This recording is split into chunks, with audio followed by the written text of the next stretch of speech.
I'm Helen Oloroso. I'm Assistant Dean for Undergraduate Engineering Education at Northwestern University. I'm not an engineer.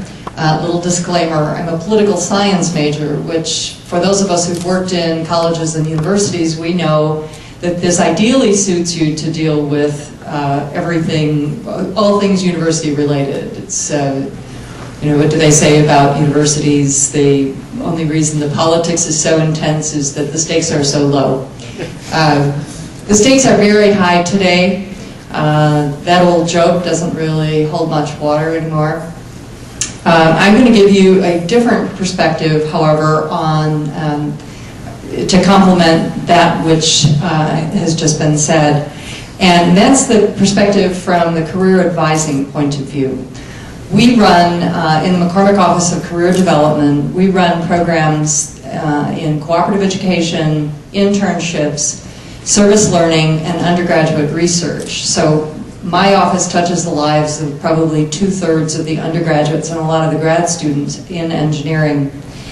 And our academic programs run the gamut across all areas of sustainability, all areas of green technology, all areas of nanotechnology, which Sean talked about earlier this morning.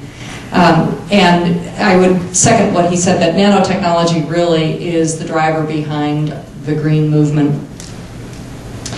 There are a few things that I think are challenges for engineering graduates today, which you might not be aware of, and which present obstacles for the development of a good pipeline. Federico talked about only 1 out of every 3 jobs being filled by Americans. One of the reasons for that, certainly not the only one, is that our graduates are leaving school and going not into manufacturing, not into the development of new ventures, they're going to Wall Street. Well, they may not be going to Wall Street as much as they used to, but I advise industrial engineers at Northwestern, and I can tell you that every second student wants a career in finance. This is not a US problem alone. Coming back from Singapore a couple of years ago, I was reading on the plane the Singapore Straits Times, and there was a career article written by a columnist who has a weekly column on careers, bemoaning the fact that Singaporean university graduates in engineering were all going to the financial markets, at least half of them. Why is this? Engineering salaries have been flat for 15 years for new college graduates, the notable exception being civil engineers who are finally making a living wage.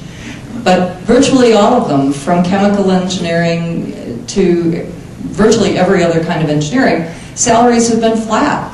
I know because I've been doing this for pretty close to 30 years.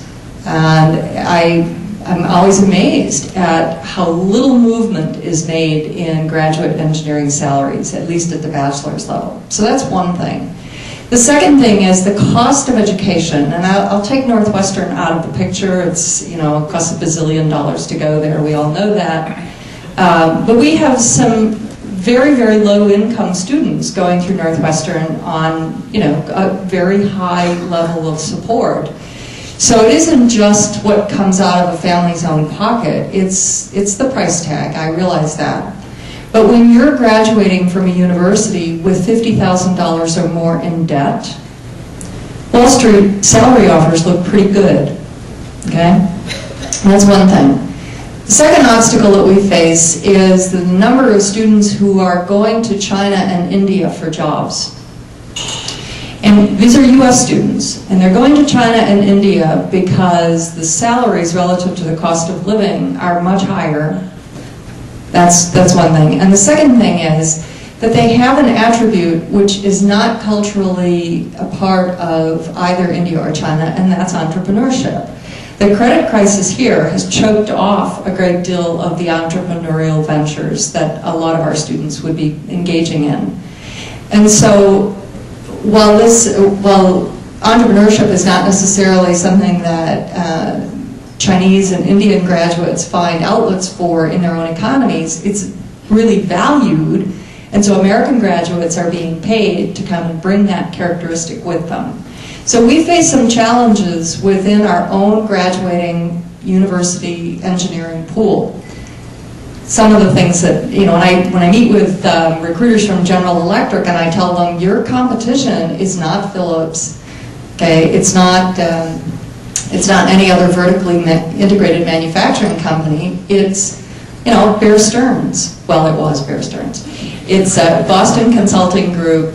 It's Bain. It's the consulting and financial services firms. Even still, I mean, I don't know if you know this, but Wall Street investment banking is coming back.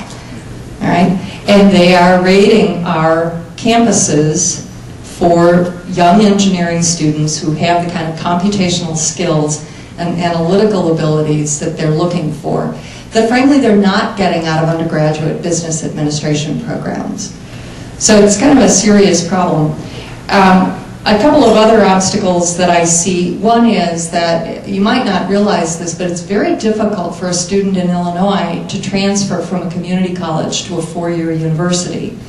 I spent 10 years working for City Colleges of Chicago and then 4 years working for University of Illinois at Chicago.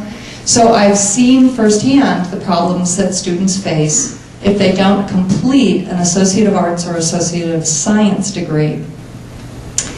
If they do not complete an AA or AS degree, none of the state institutions have to take them with junior standing. They can cherry pick through the courses that they've taken and say, we don't think your English 101 was quite good enough at XYZ Community College. You have to take it over at our institution.